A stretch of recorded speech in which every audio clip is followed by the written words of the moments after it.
केलाय त्याचे CCTV footages आपल्याला पाहायला मिळतात. खरं तर औरंगजेबाच्या कबरीचा प्रश्न हा राज्यभर गाजला, त्याच्यावर इतकी चर्चा झाली, मतमतांतर झाली.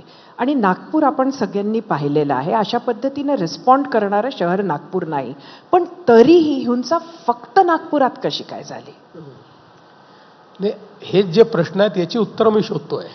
म्हणजे जे एक शंका मी व्यक्त केली, अजूनही त्याचं कन्फर्मेशन मी केलेलं नाही, त्यामुळे अधिकारिक मी बोलत नाही, पण याच्या पाठीमागे काही प्लॅन होता का किंवा या गोष्टी काही ठरवून झाल्या का, याही गोष्टींकडे आपल्याला लक्ष द्यावं लागेल.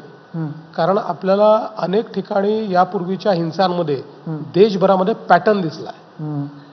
त्यामुळे त्या पॅटर्नचा वापर इथे झाला आहे का, या सगळ्या गोष्टी आता हळूहळू 100 लोकांना अटक केली आहे, अनेकांचं त्या ठिकाणी इंट्रोगेशन होत आहे, सोशल मीडियावरनं अनेक गोष्टी शोधून काढलेल्या आहेत.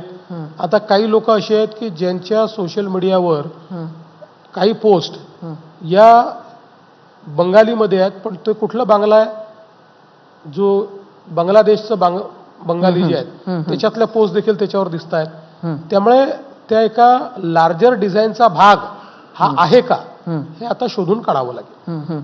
एक डिझाईन ह्यात संजय राऊतांनाही दिसतंय. त्यांनी तपास मागितलाय की मुख्यमंत्र्यांना बदनाम करण्यासाठी नागपूर निवडलं गेलं का, ह्याचा सुद्धा तपास व्हावा असं त्यांनी म्हटलंय. खरं म्हणजे त्यांना स्वतःचा तपास करून घेण्याची आवश्यकता आहे. अनेक चांगले आता मनोरुग्णालय तयार झालेले आहेत. जर आवश्यकता असेल तर सरकारच्या वतीनं आम्ही त्याचा सगळा खर्च करू. अगदी आवश्यकता पडली तर मला कोणीतरी सांगितलं की सिंगापूरचं मनोरुग्णालय सगळ्यात चांगलं आहे, तिथेही त्यांना पाठवायचं असेल तर त्याही करता सगळा खर्च सरकार देईल. मी आजच जाहीर करतो, गरज असेल तर बजेटमध्ये त्याची तरतूद करतो, पण त्यांचा तपास एकदा करून घ्या. आपण